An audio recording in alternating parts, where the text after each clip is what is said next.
listening to the First City Lax podcast, brought to you every week from the Florida Panhandle. Coach Jon and Coach JP explore the best and worst of lacrosse on the Gulf Coast. So strap your helmets on and let's go.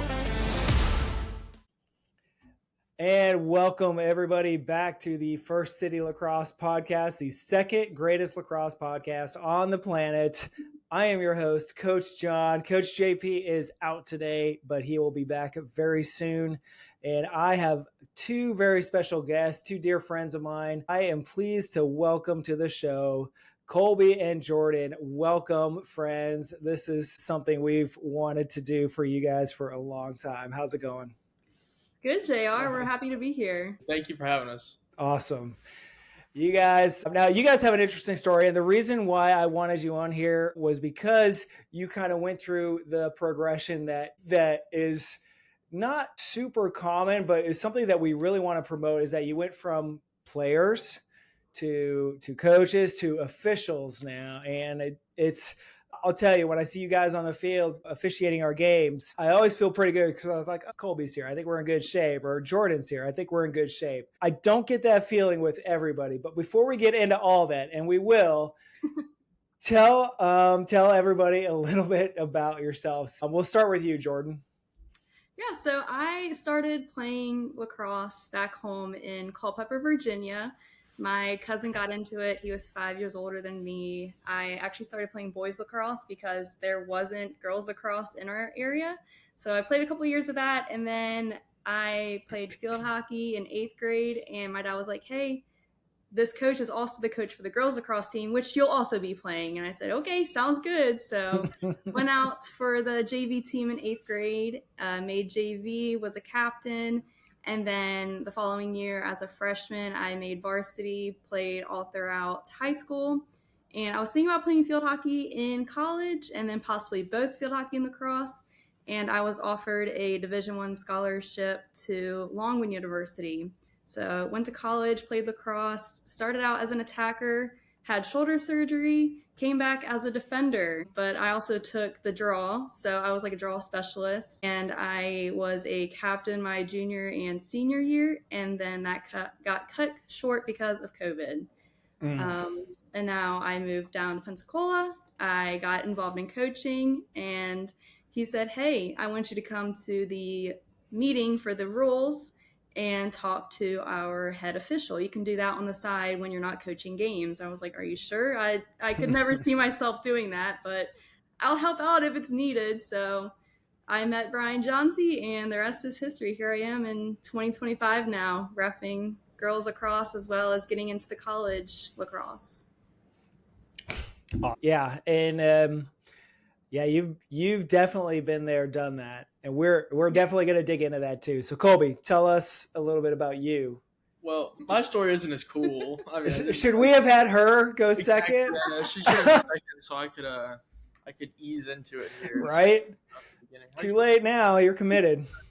So, my name is Colby Fencers. I grew up in Pensacola.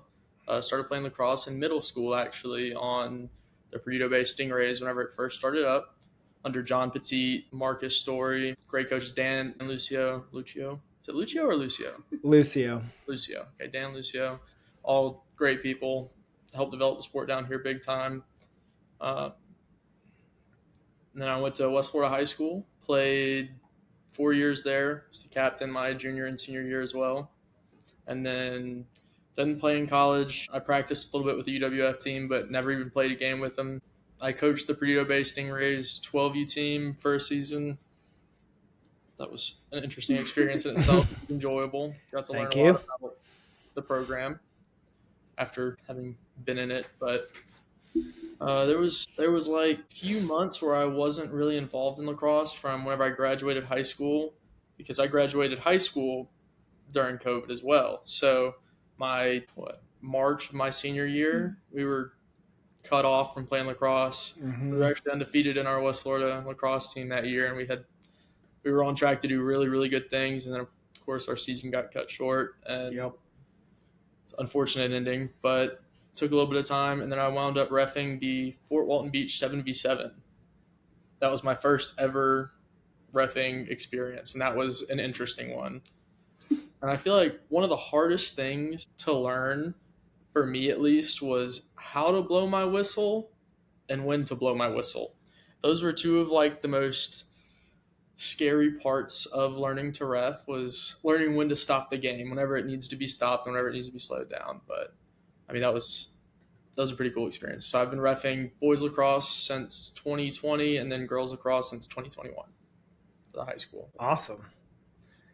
Well, listen, having been a part of that 2020 team, sort of, I think at that time I was probably the press box announcer before I moved over into the coaching role. And the only reason that happened was because they ran out of adults. So, but yeah, I mean, both of you guys have had just a breadth of experience. And so I really want to jump into that. But before we do, I've got a couple of rapid fires for you if you're ready. Okay.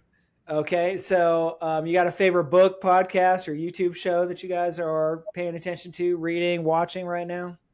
If I'm not reading a nursing textbook, I'm not really reading on the side. Your shows. I've been binge watching Grey's Anatomy for like the 9th time. Are you in school for nursing? I am. I'm in my last semester of my degree. Do you think that Grey's Anatomy is the best resource for a nursing student, or do you think that's maybe just I wouldn't call it a resource. I would guilty pleasure? I would almost call it like a reinforcement almost, or get you thinking, you know, they'll mention some sort of disease process and I go, oh, well, I'm going to expect to have this ordered or this medication, watch for these side effects. So it kind of gets my brain thinking about disease processes, which is kind of cool. Or I hear things that I heard in class being applied to scenarios, whether they're real or fake. That's fair. Okay. And what about you, Colby? Favorite show, TV, podcast? So this book right here is called Noise. And I am a big nerd for data. Like that's what I do in my job. I'm a data analyst, data scientist intern. Federal. And that book just basically goes into how human judgment can affect things like the legal system. Like if somebody has a case where they've embezzled, some judges will grant 30 days and no fine in jail. Some will say 5 years and a $10,000 fine in jail. It just depends on the judge, depends on the weather, the time of year. They had lunch recently, just random things like that. So wow. That's pretty neat. That's intense. Somebody actually, well, being a data nerd, like you said, someone actually collected the data on it and then put it into a manuscript. That's pretty cool. I'll have to check that one out. I'll have JP's keeping track of our book list, so I'll make sure that he adds that to it. Okay, cool. Yeah, that's cool. You guys got a favorite player or coach? Any sort of role model you try to model your specifically talking about lacrosse, so like you're officiating or you're coaching or you're playing, you got a favorite that you kind of model yourself after? So I'll start off and I'll say first, somebody that I've always looked up to is Rob Pennell. Trying to learn how to dodge like from X, from anywhere in the attacking realm. Like Rob Pennell was always like one of my biggest striving for goal setting experiences, if you will. I don't know if that really made sense or not, but totally. That it's, ironically, I don't know if you had a chance to listen to any of our previous episodes before this, but when I had Braden and Kieran on, the number one thing they both said was that when they transitioned from high school to college, and of course Kieran is brand new in college, he's still in his first year, but the number one thing the coach demanded from them was being able to dodge better. Like we don't teach it well enough where we're at level. So that's something we're definitely working to improve. What about you, Jordan? A player that's definitely influential in the women's lacrosse world is Charlotte North. Oh, yeah. So many outreach programs. She has a lot of clinics she puts on. She had one in Jacksonville that I personally attended, and the way she was with her teaching abilities and the things she was teaching the girls, they really looked up to her and they caught on because of the way she was teaching. So she was quite influential even on myself as a coach, just watching the clinic. That's great. Yeah, I would love to be able to get her, sit her down for a little bit and just pick her brain, because she has excelled at pretty much every part of the game. She has mastered it. So that's awesome. Yeah. Cool. Well, let's talk about let's dive right into it. Let's talk about some of the things that you guys had. Do you have any favorite experiences or any memorable? And actually, it could be good or bad. Things from specifically high school. Like if you were talking to a high school player right now, boys or girls, what are some of the things that you would tell them either to work on or maybe some things to avoid? Is there anything that sticks out in your mind? It's like, wow, I spent way too much time doing this.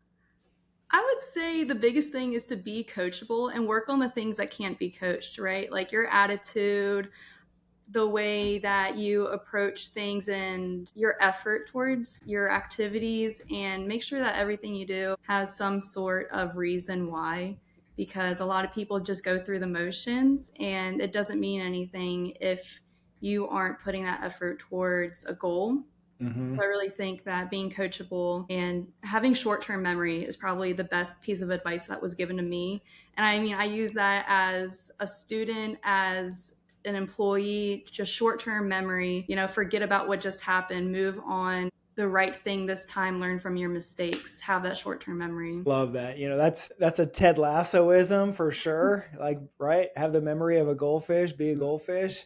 But also, it reminded me when I was in the military, I had made a mistake, and I had made a big mistake, and I won't tell everybody what it is. We don't need to go there. It was big enough that I had to go to the man's office and stand in front of him at attention and basically explain myself and apologize, and I knew I was going to be in trouble. And he looks at me and he says, I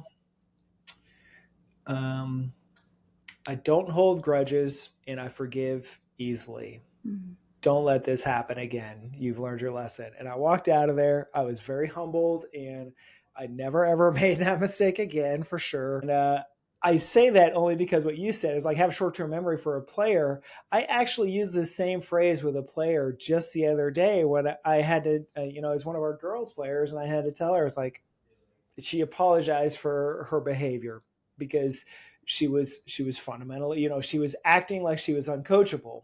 And she was saying things like, I don't want to hear this. I said, that's going to be a pretty big problem, because if you're not coachable, there's no spot for you here. She apologized the next day, and I told her, I don't hold grudges and I forgive easy.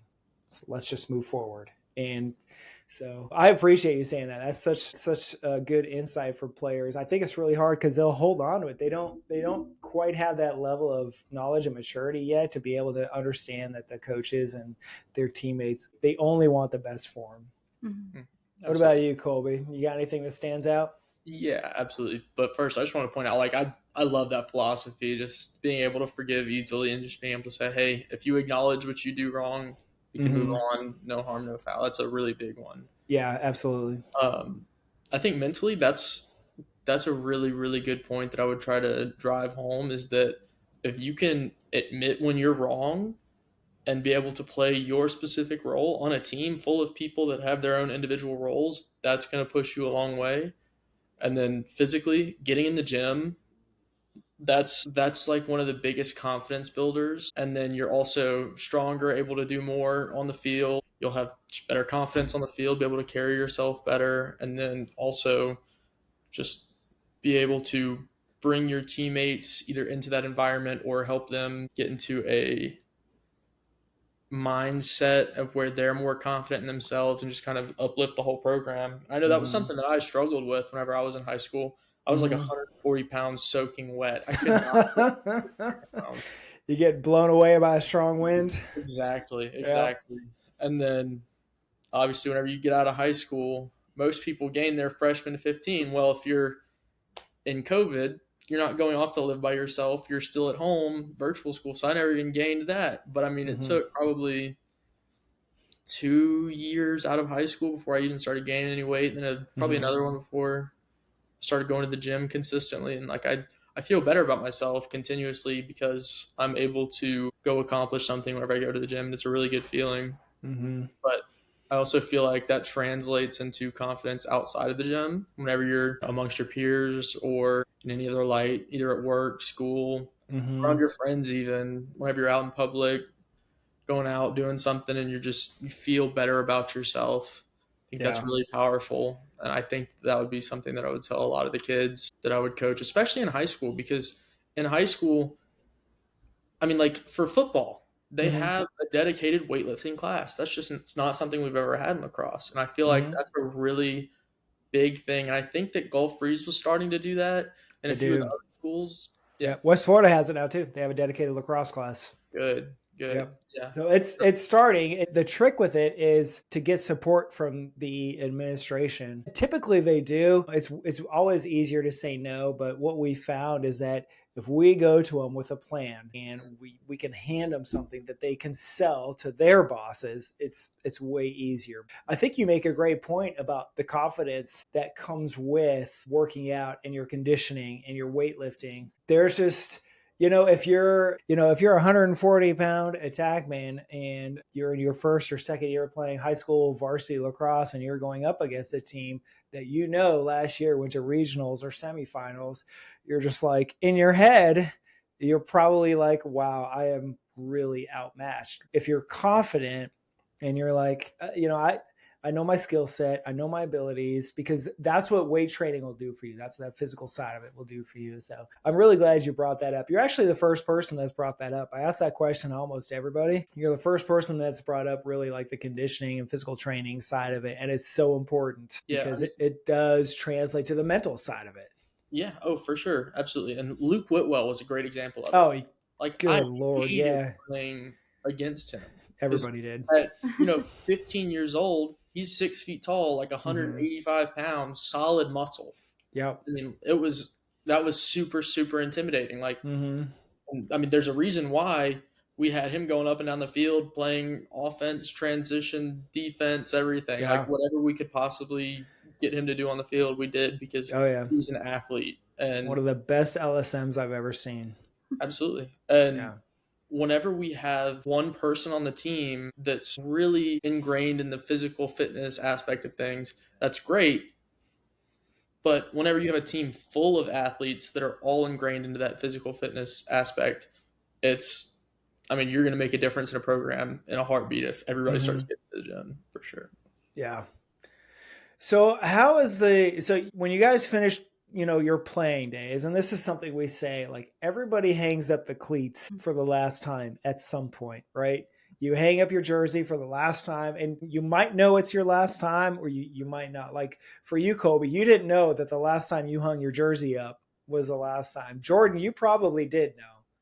You didn't know because it was COVID? It was COVID. It was a Wednesday. It was March 11th. We had just played Bryant. It was a home game. Yep. And we were about to head to LIU Brooklyn the next Friday, I think. And I remember after that Wednesday game, we were kind of joking. We were like, hey, coach, do you think we're going to go up to LIU Brooklyn next week? We hear New York's like some sort of hot spot for COVID. There's like 100 cases or something. And that afternoon, we get notification that someone on our campus just got back from spring break. Their parents went on a trip, have this new thing called COVID. Now we're shut down. And then that was it. Well, I think that, it really is. I will tell you, as a parent of a player, I mean, you obviously know Trey, as a parent of a player who went through that, and it's like you're at school one day and you're not the next, and that's it. And then next thing you know, your season's over. And so I think, that we ended up taking you guys out to a tournament that summer. Yeah. You remember that? Yeah. I remember it. Yeah. Yeah. Oh yeah. And you guys won that tournament also.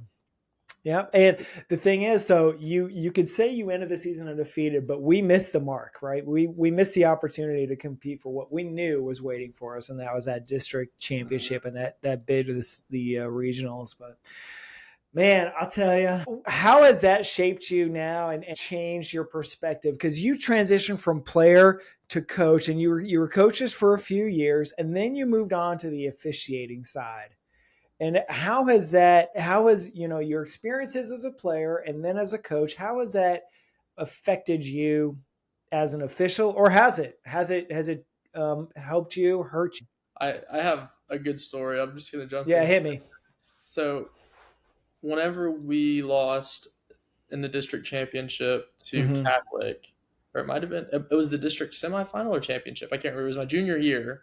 Jack Petit was our goalie. Yeah. And Duke Pope was reffing. I remember. Yes. So for people that don't know, they're listening, we had a play. It was a bang play right on the crease. One of Catholic's players was very close to the crease, regardless of whether or not he stepped in the crease. I believed he did. Now, granted, Duke Pope, who was a great official, great dude, Yep, he was standing right there, and he called it a goal. He said that they weren't in the crease. So, as a level-headed individual, I rip my helmet off, sprint up to him, and start yelling at him immediately. And that was obviously not a good decision to make. Never really is. Nope. But that shaped me as a referee, as an official, to understand that there's a lot of emotion going on in almost all of these games. Because even if the game doesn't seem to, I don't want to say a game doesn't matter. They always matter. Regardless of the situation, they always matter. But if a game doesn't seem to be as intense to you as a bigger game or a closer game in your season, it's still intense for all of the people that are playing.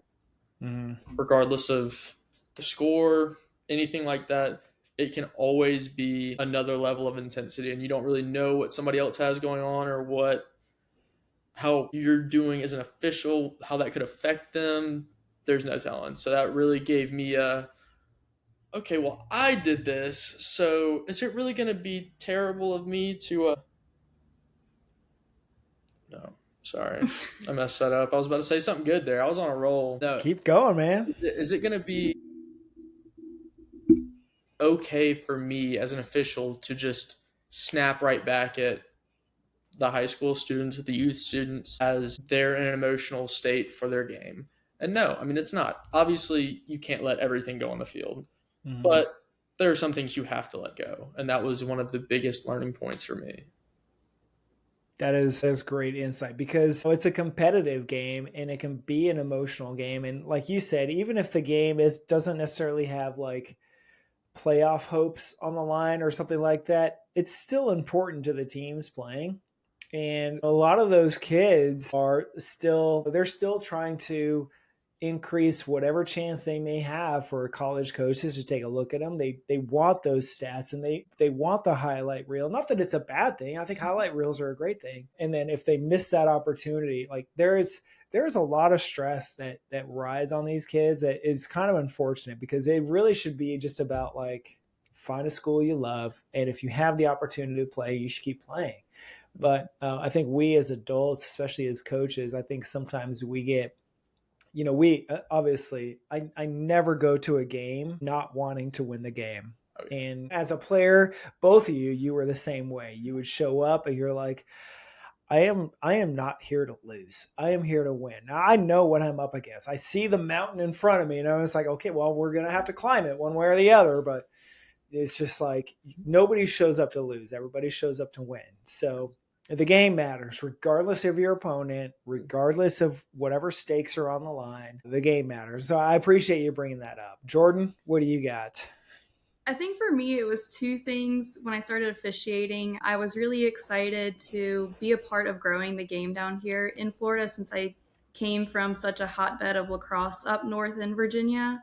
So being able to come down here and bring my insight and my experience as actually being a player, because I don't believe there were many officials in the girls lacrosse realm down here in officiating who had actually experienced playing the game.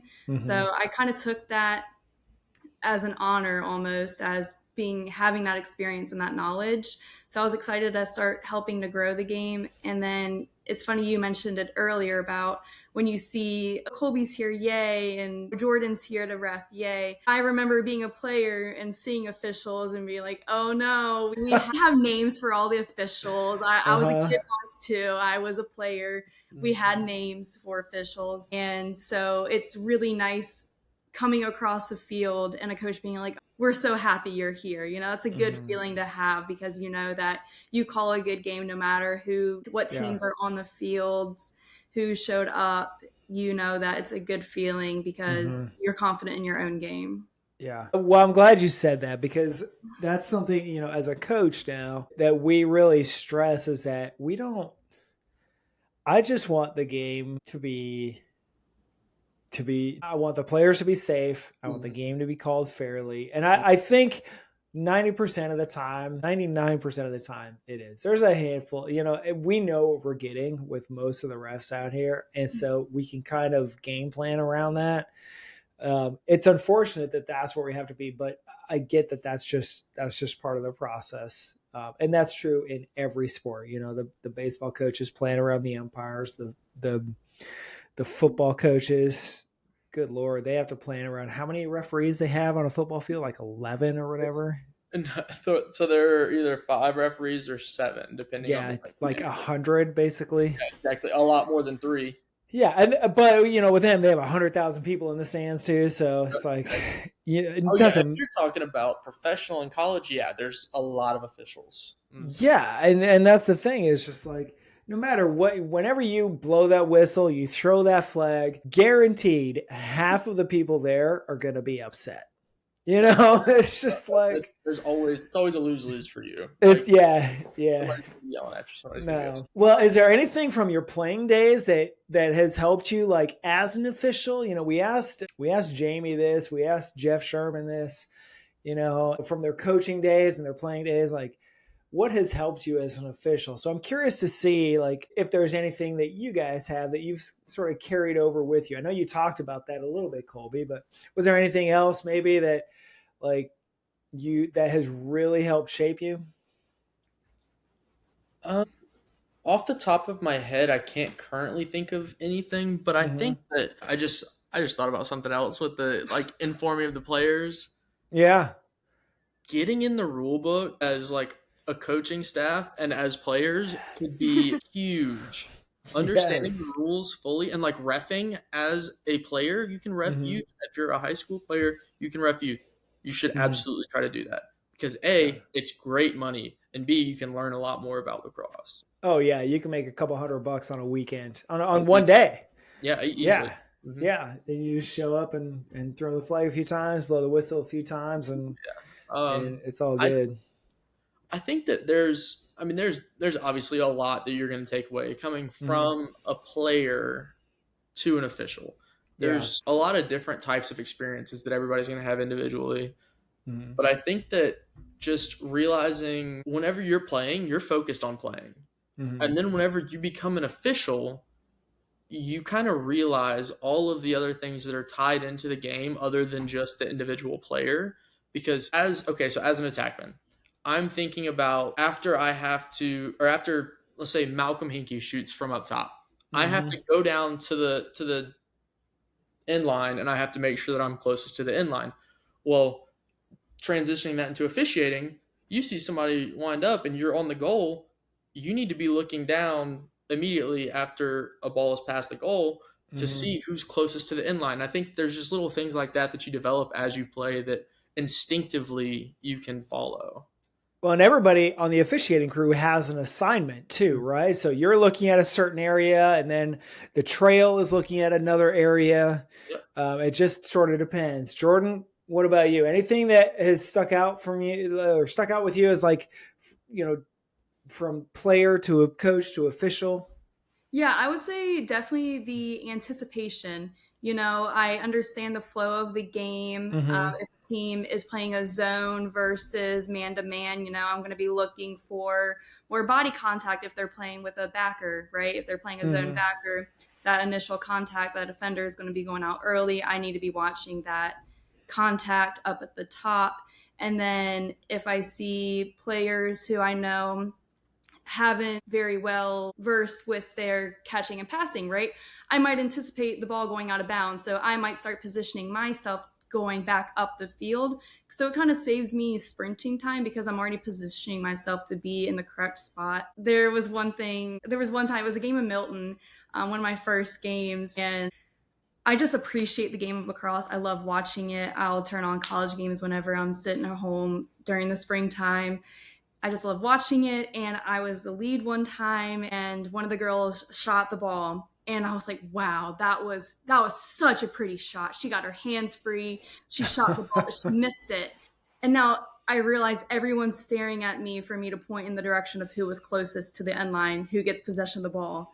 And I was like, I was admiring the shot, and I'm supposed to be watching where it went out. It's 50-50. I don't even remember which way I called it. I just remember being just caught, and I hadn't experienced that before because I'm so used to just being able to watch it. But realizing that you play a bigger part in the game as an official, and realizing that sometimes you do have to watch off ball if you're in that position, or you have different duties depending on where you are.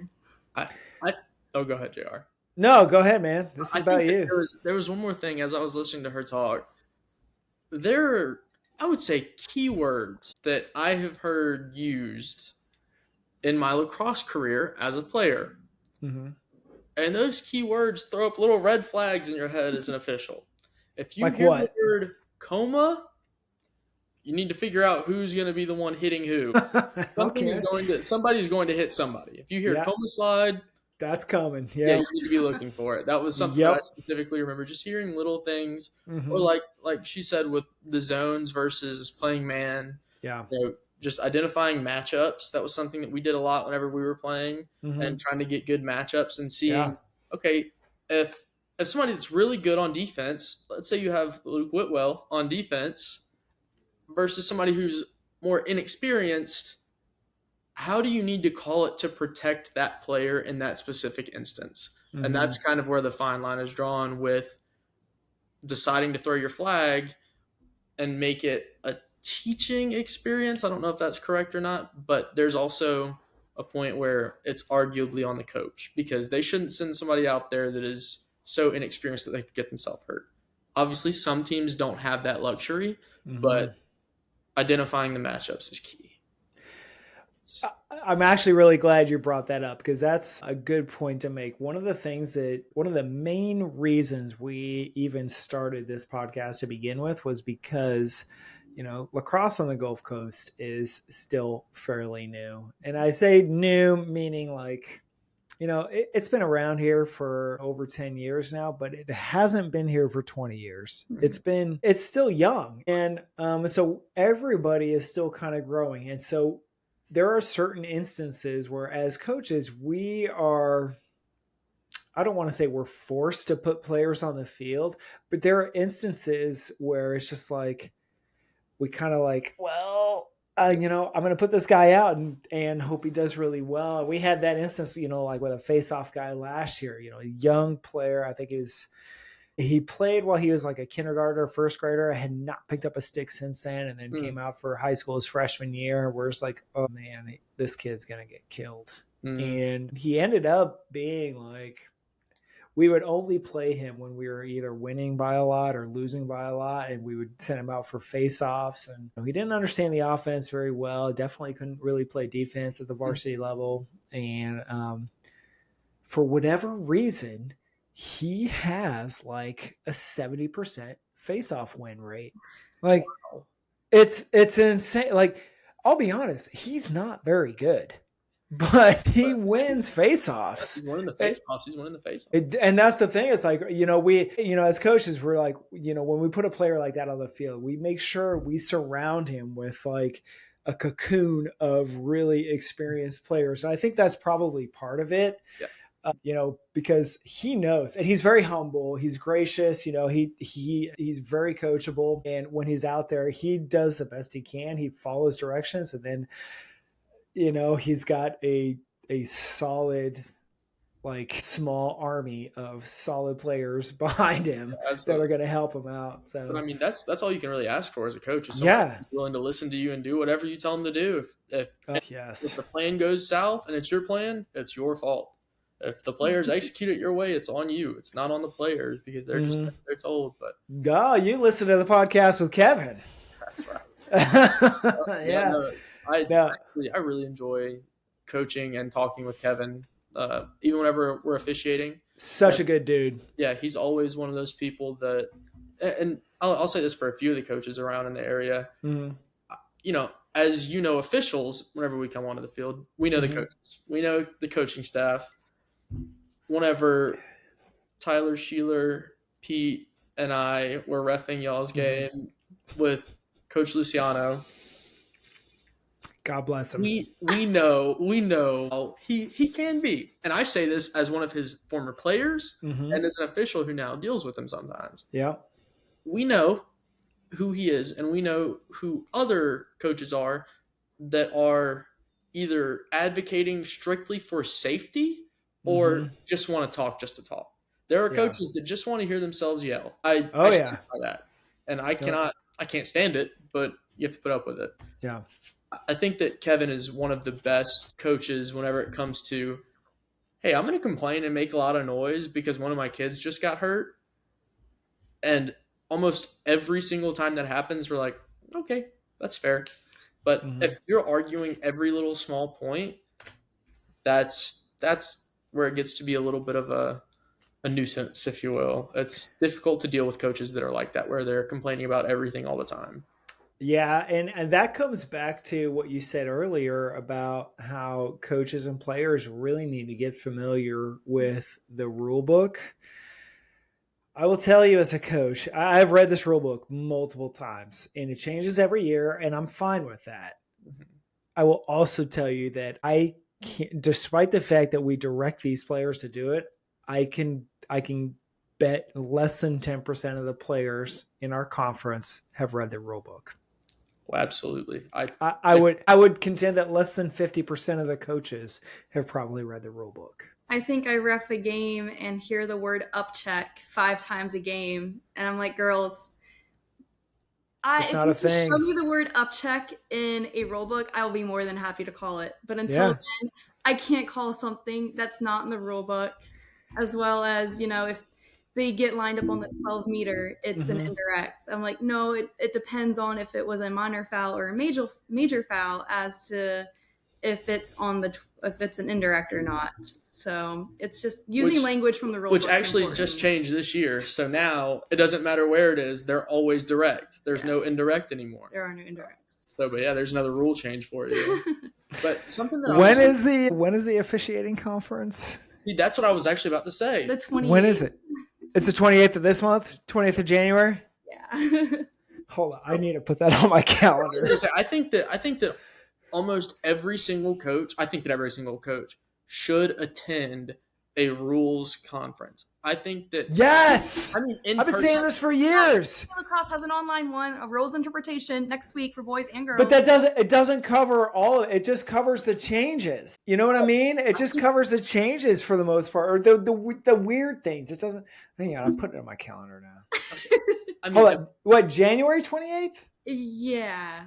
No, that's a Tuesday. Is that right? Yeah, it's like online. So okay. Well, so also I'll have to figure that out. I think that something that would also be beneficial is to get all of the coaches and we'll say the heads of officiating, the respected officials, the board members. Sure. I think that they should all be in one room at one time. Oof. And I know that would be tough. Obviously, it'd be tough. But if there was a way that we could get, and I mean, even if a head coach can't make it, an assistant coach, whoever can make it, whoever is able to make decisions on their sideline wherever they're playing a game, one of those people needs to have attended one singular rules clinic for maybe 2 hours once every season. Yeah. I feel like that could happen. And if we had to have multiple clinics, whatever, to fit needs for schedules, I think that would be a very, very good idea because there's a lot of misinformation and misguided rule explanations, if you will, throughout. I'm going to make a proposal based on what you just said. I've never thought of this before, so by the time people are hearing this, maybe it'll already be in action, but what if we did something like that on like the weekend of the preseason classic? I think that'd be a great idea. Because you already got all the coaches in one place. They're already there. Yep. You've got all the officials. You've got the trainers. You've got the new officials. You've got everybody in the same place at the same time. What if we just scheduled 1 hour? Is an hour enough? No. Maybe 2 hours. Maybe 2. I think 2 would be good. Okay. Do you know where it is? What's the We're going to location? have to feed them like Chick-fil-A or something. Yeah, I mean, yeah, we could. But no, I think so. If it's a Catholic, we just have to reach out and talk to. I believe it's Coach Lee Frosh, Mhm. and then Yeah. I don't know who it is for the boys right now. Dan Is it Hobson. Dan Hobson. Okay. Yep. He's a new coach Yeah, here. Coach Dan Hobson. We'd Yep. have to reach out to them and see if we get something worked out for that. I think that would be a great idea. We would just have to work out scheduling, conflicts, and everything like that as well. Between on what times we start, what times all the coaches and everybody are available, because obviously you don't want to have a 2-hour meeting leading up to the first game where they need to be with their team warming up for the first game that are going on. It needs to, honestly, I think it probably needs to be at the end of the day. So then we run into the issue. If you've had 3 or 4 games and you're trying to get all Doesn't your players matter. over, you don't think so? You're an adult. You're a professional. You got to do this. Okay. I think you're right. I don't think you should do it before the game. I think the pregame stuff needs to take priority. Yeah. But I think after, the only reason I can say this is because I have done these types of meetings after like youth tournaments. We gather all the coaches, directors in the same room, and it's mostly productive. There's a few that don't attend, of course, because they always have some excuse. But yeah, absolutely. But I think that would be a good call in general. Yeah. Just to kind of get everybody on the same page. Well, I mean, Tyler Sheeler, if you're listening, yeah, that's exactly. what we need to do. Mm-hmm. No, I think that would be good though, especially to see, I guess, some officials off the field too. Mm-hmm. Like if you have problems as a coach with an official on the field and how they call games, being able to see them in a different light outside of their uniform specifically would be huge. Seeing them in plain clothes, seeing them normal versus being an official.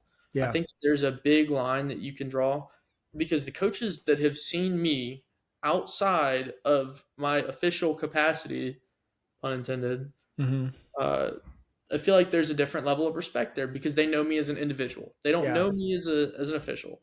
They met me as an individual, and then they also reintroduce themselves to me as an official. So I think there's a lot to be said there, but I don't know.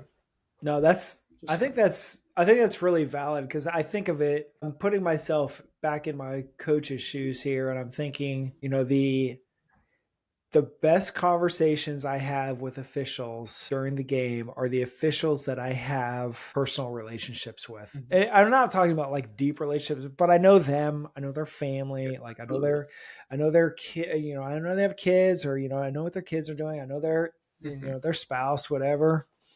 And the ones that I don't know, it's like I try to get to know them, but I realize that they're also closed off too. So that it should never be like, well, I know you, so I'm going to talk to you like a human. Like we should always talk to the officials. Absolutely. Like we're rational human beings, but unfortunately with competition and the way these things are structured, and as much as I hate to say it, the way that coaches versus officials are portrayed on media is really, really bad for the sport, any sport.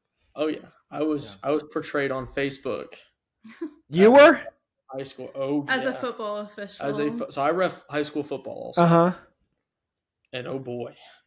Oh, I didn't see that. Oh, we're gonna have to post that link for sure. A game. It was at Escambia. And did you ruin somebody's life? Basically, you'd have thought I did. Yeah. So Escambia was playing somebody, I can't remember the team off the top of my head. Bay County. Somebody remembers the team off the top of their head. So, were you there, Jordan? Were you watching this whole thing go down? I actually was a clock operator for football. So I went to most of the games that he reffed. Yeah. So there was an overtime play, and in football, you are taught one rule.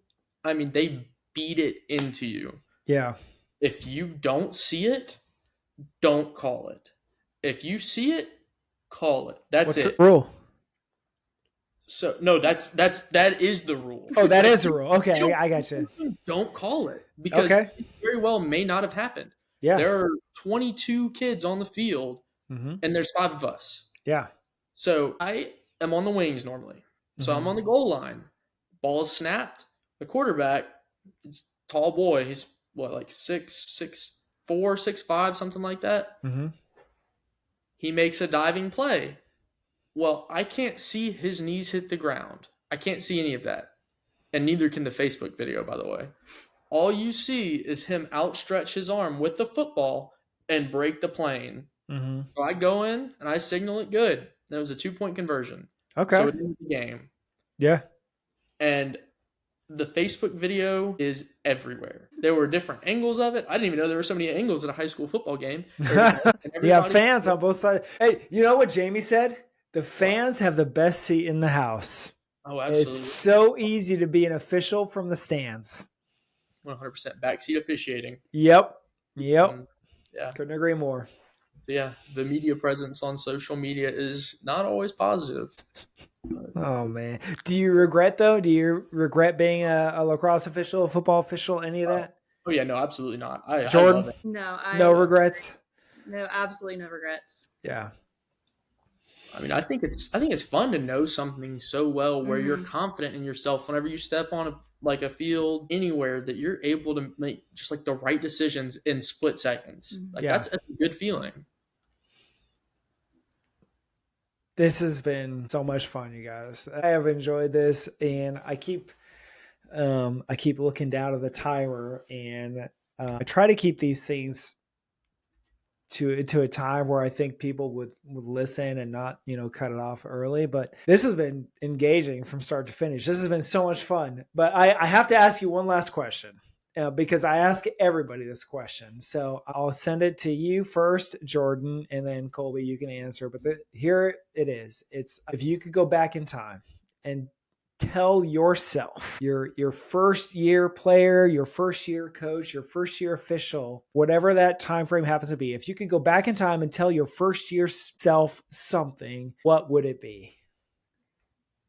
As a coach, official, a player, I would say soak it in, right? Everything you hear, make it as feedback for yourself. We teach it to our kids all the time when we coach. Just because we're telling one player a piece of advice or feedback doesn't mean it doesn't apply to you. It absolutely applies to you. So be vigilant about what's being said and what's being taught around you, because you can take that and then also apply it to yourself, and someone will recognize that and be like, wow, you didn't even have to be told to do that. Well, if you're hyper vigilant and you observe what's going on, you apply everything to yourself, you may be able to fix it and learn from it.